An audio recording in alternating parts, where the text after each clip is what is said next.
નમસ્કાર, કચ્છ ભૂમિ ન્યૂઝમાં આપનું સ્વાગત છે। ખુલ્લામાં ફેંકાતા માંસ મટનના કચરા વગેરે મુદ્દે માંડવી નગરપાલિકાને ફરિયાદ કરાઈ છે। માંડવી નગરપાલિકાને માંસાહારી બનેલા કૂતરાઓના ત્રાસની ફરિયાદ કરાઈ છે। માંડવીના રૂકમાવતી નદી વાળી વિસ્તારને જોડતા માર્ગની દુર્દશાથી ખેડૂતો પરેશાન બન્યા છે। રૂકમાવતીમાં નદી સંકટમોચનવાળી વિસ્તારને જોડતા માર્ગ ઉપર પૂરના ઢગલા, વહેતી ગટર અને નોનવેજના કચરા સહિતથી આ માર્ગની અવદશા થઈ છે અને રોગચાળો પણ ફાટી નીકળે તેવી સંભાવનાઓ હોતા સ્થાનિક ખેડૂતો અને મહિલાઓએ માંડવી નગરપાલિકાના ચીફ ઓફિસર પાસે સત્વરે આ પ્રશ્નના નિરાકરણ માટે રજૂઆત કરી હતી।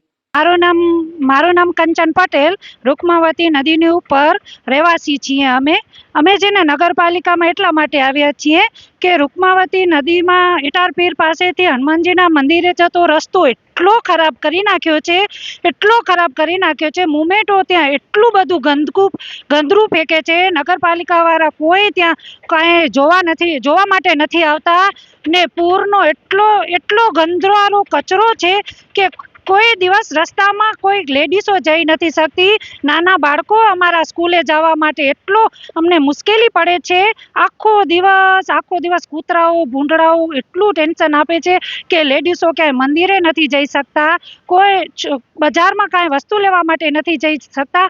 રૂકમાવતી નદી છે ને એવું તો લાગતું જ નથી, એટલો ગંદરો રસ્તો મૂકી દીધો છે। એટલું અમે નગરપાલિકાના સાહેબોને એટલું કહેવા માંગીએ છીએ કે સાહેબ આ રસ્તો ક્લીન કરાવો ને અમારી જે માંગ છે એ પૂરી કરો। થેન્ક યુ સાહેબ।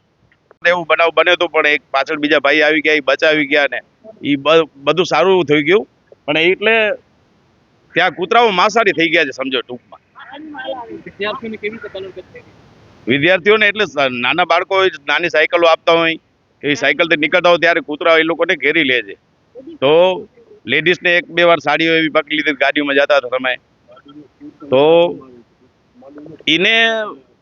એ તો એક ટાઈમે એકવાર છોકરી માટે સરિયો આવી ગયો તો હાથમાં એકવાર તો એમાંથી એમ ફરાવી ત્યારે પાછળ એક ટેન્કર વાળા ભાઈ આવે એ બચાવી ગયા।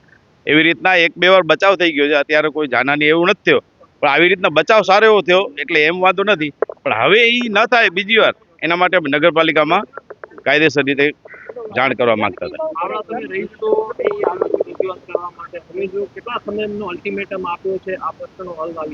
વહેલી તકે કરી દેશું એવી રીતના કીધો છે।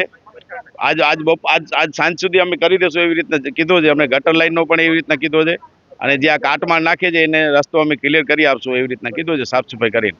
ને બીજી વાર આવું નહીં નાખે ને જે આ કાસાઈ લોકો જે નાખે છે એને અમે કાયદેસર રીતે નોટિસ આપશું એવી રીતે પણ અમે કીધો છે। એવી રીતે કાયદેસર રીતે નોટિસ આપશું એને। આમાં એવું છે કે ત્યાં રસ્તો આમ તો જવા જેવો છે જ નહીં, રસ્તા નામનું છે જ નહીં એવી હાલત છે ત્યાં નદીમાં। પણ એમાં 5 થી 7 વખત આપણે મૌખિક રીતે આપણે કમ્પ્લેન દીધી છે એ લોકોને। આજે એવું છે કે ત્યાં જવા એવું જ નથી રસ્તા ઉપરથી। હવે એ રસ્તા ઉપર કૂતરાઓ એટલા થઈ ગયા છે કે માંસ મટન ખાઈને કોઈ આપણા લેડીસો કે કોઈ પણ એવા નીકળે રાત્રે મોડેથી તો એટલે એ લોકોને પણ હેરાન કરે છે, ભૂંડલાઓ પણ છે। પણ એ રસ્તા ઉપર અત્યારે એટલો બધો કાટમાળ પણ એટલો બધો ફેંક્યો છે કે રસ્તા ઉપર જવાય એમ છે નહીં। અત્યારે સાહેબને અમે કીધું છે તો સાહેબે અમને એમ કીધું કે વહેલી તકે અમે સફાઈ કરીએ છીએ। ગટર લાઈન ઉભરાય છે, ત્યાં કીચડ થઈ ગયો છે, એના માટે અમે કરીએ છીએ સફાઈ જલ્દીથી, ને બીજી વાર આવું ન થાય તે પણ અમે ધ્યાન દોરશું સાહેબ, એવી રીતના અમને કીધો છે।